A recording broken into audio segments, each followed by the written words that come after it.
Hello बच्चों, let's read this question. The question says, if AB is parallel to DE, find angle ACD. ACD यानी ये वाली angle हमें find करके देनी है। तो सबसे पहले हम क्वेश्चन में देख लेते हैं क्या क्या गिवन है। तो AB is parallel to DE ऐसा है। अब अगर हम ध्यान से देखें तो ये एंगल और ये वाली एंगल हमारे पास इक्वल आ जाएगी बिकॉज ऑफ ऑल्टरनेट एंगल्स।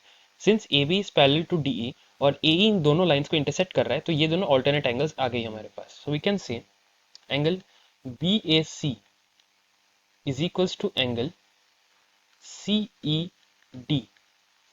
इसका मतलब एंगल सी ई डी जो आई हमारे पास that is equals to 30 degree आएगी आ गई।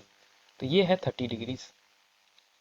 तो यहाँ से हम लिखते हैं हमारा की concept, sum of all angles in a triangle is equals to 180 degrees।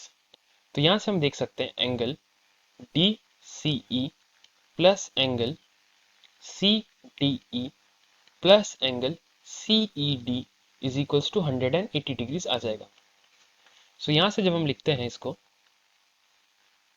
तो angle D C E plus C D की वैल्यू जो है वो है 40 degrees plus C E D की वैल्यू जो है वो है 30 degrees which is equals to 180 degrees. तो यहाँ से एंगल डी सी ई जो आएगी हमारे पास वो आएगी 180 माइनस 40 माइनस 30। इसको जब हम कैलकुलेट करते हैं तो हमारे पास आती है एंगल डी सी ई की value equal to 180 minus 70 degrees which is equals to 110 degrees. इसका मतलब ये जो वैल्यू हमारे पास है दैट इज 110 डिग्रीज। ठीक है। अब अगर हम ध्यान से देख लें that sum of angles in a straight line is equals to 180 हमारे पास होता है।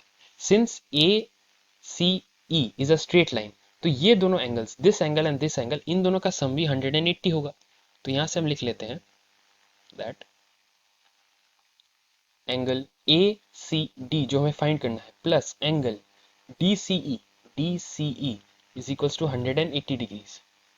सो एंगल ए सी डी जो होगा हमारे पास जो हमें क्वेश्चन में फाइंड करना है that will be equal to D C हम लोग ने फाइंड किया था 110 इज इक्वल्स टू 180 डिग्रीज। तो यहाँ से फाइनली हम लिख सकते हैं एंगल ए सी डी की जो वैल्यू आएगी वो आएगी 180 minus 110 which is equals to 70 degrees। So the final answer is angle ACD की जो वैल्यू आई हमारे पास that is equals to 70 degrees। Hope you understood it well. Best of luck. Thank you.